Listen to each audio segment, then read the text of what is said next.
C'est toujours difficile de s'engager sur des séries qu'on n'a pas forcément vues, mais pour la suite de cette année 2018, il y a déjà 2 choses cet été qui vont être intéressantes. D'abord, ce projet un peu dingue, assez improbable, qui est Castle Rock, qui va arriver à la fin de l'été, à la fin de juillet, pardon, et qui est, comme son nom l'indique, en tout cas ceux qui connaissent bien le travail de Stephen King, sans doute, une sorte de série globale de l'œuvre de Stephen King, un thriller fantastique, qui se déroule dans une ville comme Stephen King les dépeint souvent, du nord-est des États-Unis, avec des phénomènes plus ou moins paranormaux. La série est plongée dans le plus grand secret pour l'instant, donc on n'en sait pas grand-chose. Ce qu'on sait, c'est que ça va croiser toute la mythologie de Stephen King avec différents personnages vus dans ses romans qui vont se rencontrer. Tout ça dans un même lieu. Donc évidemment, je pense que le but, c'est de faire une série qui soit un peu la quintessence de l'esprit Stephen King.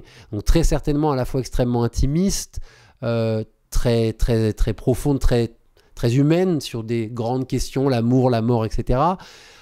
En même temps, une considération sur l'état de l'Amérique ou de l'histoire des États-Unis. Et par-dessus ça, sans doute, un récit avec un ressort d'étrangeté ou de fantastique.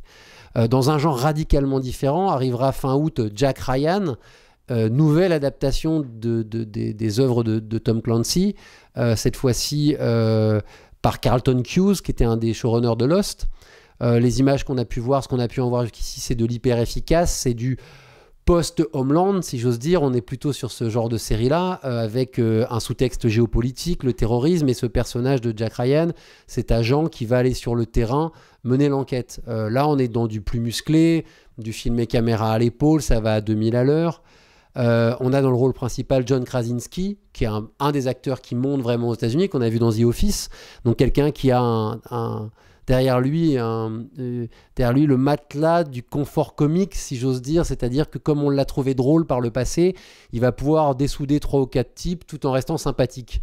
C'est toujours un avantage. Et puis il a eu ce film Sans un bruit qui a fait énormément de bruit aux États-Unis, qui depuis est arrivé en France, un thriller horrifique.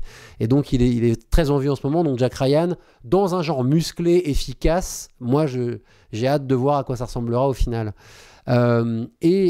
Enfin, pour en dire un mot d'une série française, même si on n'a pas de date de diffusion pour le moment, on a découvert à Série Mania à Lille Ad Vitam, la nouvelle série d'anticipation d'Arte, qui est un thriller, puisque le personnage principal, joué par Yvan Attal, est un flic, qui dans un monde où on ne meurt plus, puisque la vie éternelle a été découverte, mais médicalement, scientifiquement, on peut être plus ou moins éternel, en tout cas vivre 120, 150, 200 ans, et il mène l'enquête sur une secte entre guillemets, de jeunes gens qui se suicident par choix existentiel, si j'ose dire, face à cette horreur qu'est la vie éternelle.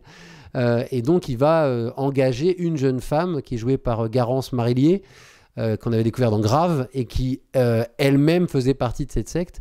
Et donc, la série est à la fois un suspense, puisqu'on essaye de remonter la filière, si j'ose dire, et en même temps, un drame existentiel, puisqu'on va questionner... Est-ce qu'on n'est pas en vie pour mourir finalement? Est-ce que la finitude de l'existence, c'est pas qu'elle s'arrête? C'est pas son essence même, pardon. Qu'est-ce qu'on ferait si on était éternel? Est-ce que c'est pas finalement la fin de la vie que de ne plus mourir? Et plein de questions philosophiques qui sont très intéressantes et emballées dans quelque chose qui se veut être en tout cas un suspense.